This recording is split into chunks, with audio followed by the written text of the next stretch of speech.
ഈ ഉപകരണത്തിൻ്റെ പേരാണ് wild animal attacking defensive system. ഇത് കൂടുതൽ ഉപയോഗപ്പെടുന്നത് വനമതിർത്തിയിലുള്ള കർഷകർക്കാണ്.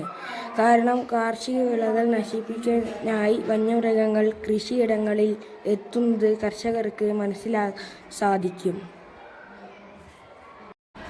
ഈ ഉപകരണം ഉണ്ടാക്കിയിരിക്കുന്നത് ഫോം ബോർഡ്, സെൻസറുകൾ, ബസർ, ലൈറ്റ് വെച്ചിട്ടാണ് ഉണ്ടാക്കിയിരിക്കുന്നത്. ഇതിൽ നമ്മൾ മദർ ബോർഡായിട്ട് ഘടിപ്പിച്ചിരിക്കുന്നത് അഡ്രീനോ നാനോ ആണ്. ഇത് നമ്മൾ സെൻസറിൽ നമ്മൾ കോഡിങ് ചെയ്തിട്ടാണ് ഇതിൻ്റെ ദൂരമൊക്കെ അളക്കുന്നത്.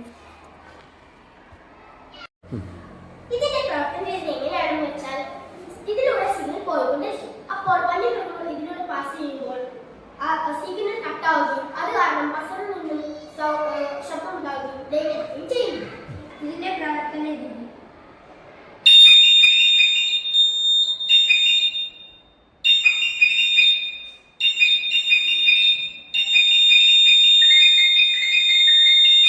ഇങ്ങനെയാണ് ഇതിന്റെ പ്രവർത്തന രീതി.